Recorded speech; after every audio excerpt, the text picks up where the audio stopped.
You're watching Connecting the Dots, reliving Northwood's history with Carrie Bladorn. 67 years ago, in the winter of 1959, Buddy Holly, his band the Crickets, along with Dion and the Belmonts and the Big Bopper, were crossing the Midwest as part of their winter dance party tour, a fast-moving tour that carried rock and roll into ballrooms and armories night after night.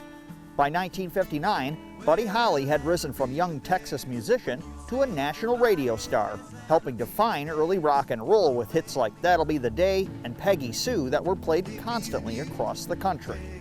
Wisconsin was familiar ground for Buddy and the Crickets. The summer before, the thick-brimmed glasses-wearing Holly had played the Crystal Rock Ballroom in Rhinelander, drawing young fans from across the North Woods. But this return was different. As the winter dance party pushed south from a show in Duluth, it traveled south through Wisconsin on the backbone of Northwood's roads, Highway 51. The cold temperatures and aging transportation would cause problems that would lead up to one of the saddest moments in rock and roll history. The winter dance party tour bus wasn't a sleek modern coach, but an older converted bus.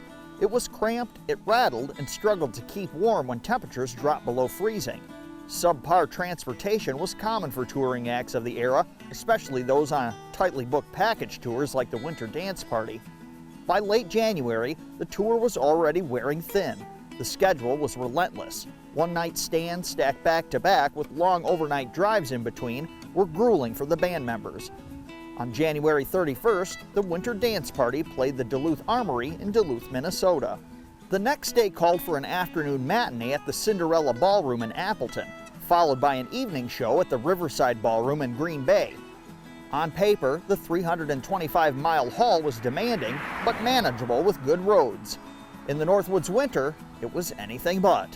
After the Duluth show, the musicians boarded the bus and headed south. In 1959, there was one reliable winter route through northern Wisconsin, US Highway 51. It was the main north-south artery through the area, kept open when secondary roads disappeared under the snow. Truckers relied on it, salesmen relied on it, anyone moving through the Northwoods in January depended on it, including a rock and roll tour already pushed to its limits. In the early morning hours of February 1st, the bus finally gave out on this very stretch of Highway 51, just south of Hurley near Pine Lake. With temperatures dipping to 35 below zero, the heating system failed completely. Not long after, the bus's fluids thickened by the sub-zero temperatures as it rolled to a stop and froze in the dark woods on a lonely stretch of highway about 9 miles just north of Mercer. Far from the nearest town and no way to contact anyone, the situation became dangerous. Without heat, fingers and toes quickly went numb as none of the party were dressed for the weather. The musicians huddled together, burning newspapers inside the bus in a desperate attempt to keep warm. This was no longer about making it to the next show, it was about making it through the night. Help eventually came from the Mercer area after word reached local authorities. Drivers, including local Bob Eckert, were sent out along Highway 51 to find the stranded bus and bring the musicians in from the cold. The group, including Buddy, bassist Waylon Jennings, guitarist Tommy Alsop, along with Dion and the Belmonts, and J.P. Richardson, better known as the Big Bopper, were taken into Hurley to warm up. Cricket's drummer, Carl Bunch, was hospitalized with frostbite in Ironwood, Michigan. By daylight, the tour was exhausted, shaken, and behind schedule. The Appleton matinee at the Cinderella Ballroom never happened.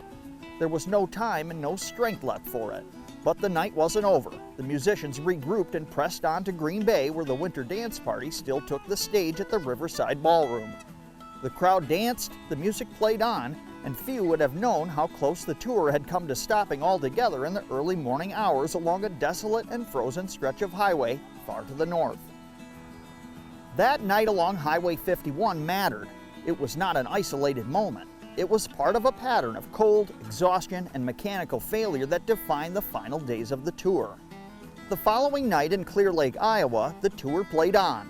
The cold was still bitter, and the memory of that long frozen night along Highway 51 was still fresh. When the show ended, a decision was made to avoid another overnight ride for the lead band members so they could get ahead of the weather and the miles.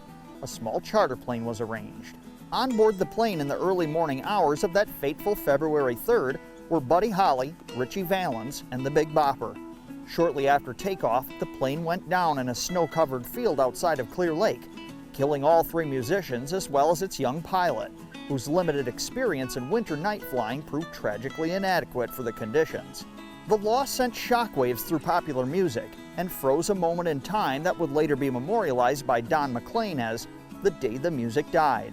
But the ending didn't begin in the sky. It began on the road. It began inside a failing tour bus on that frozen stretch of Highway 51 between Hurley and Mercer, where the cold set the course of the events that followed.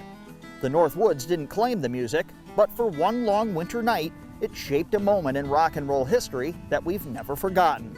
I'm Kerry Bladorn, and you're watching Connecting the Dots, reliving Northwoods history on Newswatch 12.